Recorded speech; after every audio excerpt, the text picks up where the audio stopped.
Industrial dispute act 1947। Industrial मतलब क्या? कोई भी बिजनेस, अंडरटेकिंग, ट्रेड या मैन्युफैक्चर, इसे कहते हैं इंडस्ट्री। डिस्प्यूट मतलब कोई भी दो लोगों के ओपिनियन में मतभाव।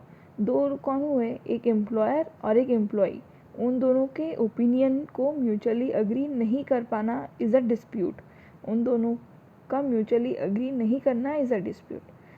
ठीक है, ये एक्ट इन्फोर्स हुआ था 1947 में, industrial dispute act 1947। Industrial revolution आने के पहले क्या क्या डिस्प्यूट्स थे?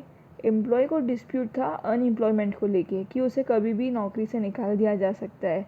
उसे एक श्योरिटी और एक सिक्योरिटी नहीं थी कि वो एम्प्लॉय है, तो वो उस तरीके से इतना इफ़ेक्टिवली और इफ़िशिएंटली अपना एफर्ट्स नहीं दे रहा था। तो ये एक डिस्प्यूट था अनएम्प्लॉयमेंट को लेके। एम्प्लॉयर को क्या था? Shut down of the industry. उसको हमेशा डर लगा रहता था कि सारे एम्प्लॉयज़ उसको छोड़ के चले गए तो उनका आपस में कोई अग्रीमेंट नहीं रहता है। शट डाउन होना मतलब इंडस्ट्री का ठप हो जाना। तो ये एक्ट इसलिए इंट्रोड्यूस किया गया to settle disputes by mutual agreement. Employer और एम्प्लॉय के डिस्प्यूट्स म्यूचुअली अग्रीमेंट से सेटल करने के लिए ये एक्ट इंट्रोड्यूस किया गया। ये एक्ट का ऑब्जेक्ट क्या है? सेटल करना डिस्प्यूट्स को और मेंटेन करना पीस और हार्मनी को। मतलब सभी एम्प्लॉयर्स और एम्प्लॉयज़ आपस में शांति से जो भी ऑब्जेक्ट है उस इंडस्ट्री का, उस ऑब्जेक्ट को फुलफिलमेंट के लिए अपने एफर्ट्स दे, अपना काम करे। यह है इस एक्ट का ऑब्जेक्टिव। उनके आपस में डिस्प्यूट्स अगर अराइज होते हैं तो उसको इन्वेस्टिगेट करके सॉल्व किया जाए। ये एक्ट को दो पार्ट्स में डिवाइड किया गया है। पहला पार्ट कहता है कि इंडस्ट्री क्या होती है और इंडस्ट्रियल डिस्प्यूट्स क्या होते हैं। सेकेंड पार्ट कहता है strike, lockout, lay off, retrenchment, legality and illegality. Part A से अपन स्टार्ट करते हैं। Part A means industry. Industry मतलब क्या? कोई भी बिजनेस, अंडरटेकिंग, ट्रेड या मैन्युफैक्चर, इसे कहते हैं इंडस्ट्री। केस लॉ है triple test by Bangalore water supply versus A Rajappa. इसमें यह कंक्लूड किया गया था कि इंडस्ट्री क्या होती है? जिसमें एक सिस्टमैटिक एक्टिविटी परफॉर्म हो रही हो, एम्प्लॉयर एम्प्लॉय का रिलेशन एग्जिस्ट कर रहा हो और एक प्रॉफिट मोटिव के लिए वो ऑर्गेनाइजेशन अगर काम कर रही है, तभी उसे एक इंडस्ट्री माना जाएगा। कब माना जाएगा? वंस अगेन, जब उसमें एक सिस्टमैटिक एक्टिविटी परफॉर्म हो रही हो, एम्प्लॉयर एम्प्लॉय रिलेशन एग्जिस्ट हो रहा हो और प्रॉफिट मोटिव के लिए वो ऑर्गेनाइजेशन अगर काम कर रहा है, तो उसे इंडस्ट्री कहा जाएगा। वर्कमैन और एम्प्लॉय। वर्कमैन और एम्प्लॉय का मतलब क्या होता है? What is the meaning of workman and employee? Person appointed to do skilled, unskilled, semi skilled, technical और मैनुअल वर्क। कोई भी इंसान जो इसलिए अपॉइंट किया गया हो ताकि वो अपनी स्किल से या सेमी स्किल्स या टेक्निकली या मैनुअल वर्क करके उस एम्प्लॉयर को हेल्प कर रहा है, उसके अंडर में काम कर रहा है, उस जॉब वर्क के लिए उसे अपॉइंट किया गया है, तो वो एम्प्लॉय कहलाएगा। एम्प्लॉय इंक्लूड्स, एम्प्लॉय में क्या क्या इंक्लूड किया जाता है? कोई भी वो इंसान जो डिस्चार्ज कर दिया गया और उसके बाद में वो डिस्प्यूट है या उसके लिए वो डिस्प्यूट है, तो उस पर्सन को भी एम्प्लॉय में इंक्लूड किया गया है। If any person is discharged and led to dispute, first. Second is if any person is discharged and is due to consequence of dispute, मतलब किसी डिस्प्यूट या किसी मतभाव की वजह से किसी इंसान को उस नौकरी से निकाल दिया गया है, मतलब वो अब अनएम्प्लॉयड हो गया उस डिस्प्यूट की वजह से, तो उसे भी एम्प्लॉय में इंक्लूड किया गया है। एक्सक्लूड्स, क्या क्या एक्सक्लूड किया गया है?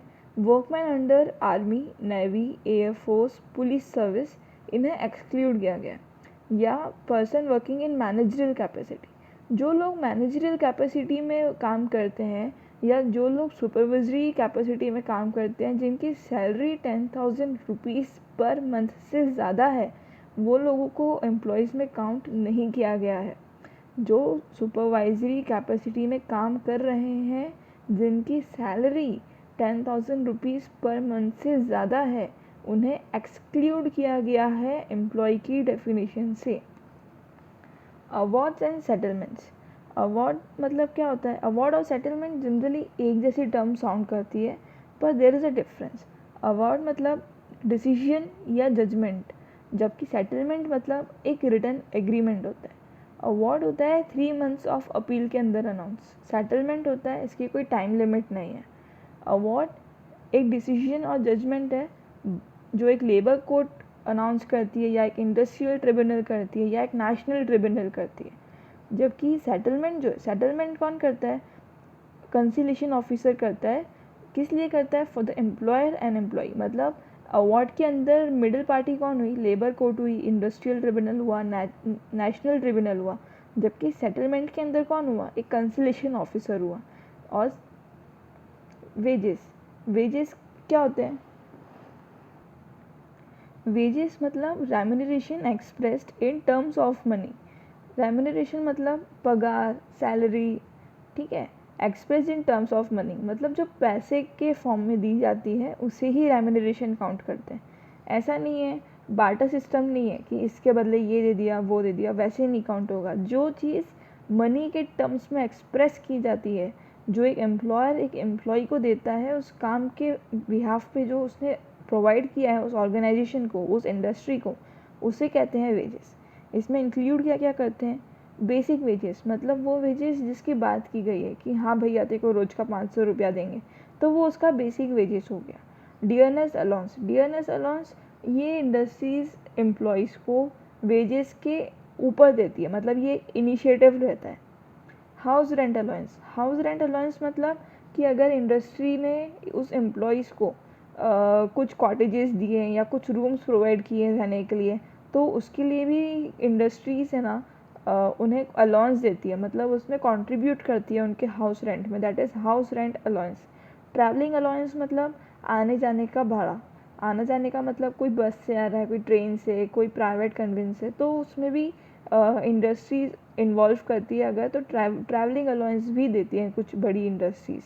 सेल्स प्रमोशन कमीशन ये सब इंक्लूड किया गया है। एक्सक्लूड क्या क्या किया गया है? Contribution to PF, provident fund में जो भी एम्प्लॉयज़ की सैलरी का एक पार्ट कंट्रीब्यूट किया जाता है उसको एक्सक्लूड किया गया है रेम्यूनरेशन की टर्म से।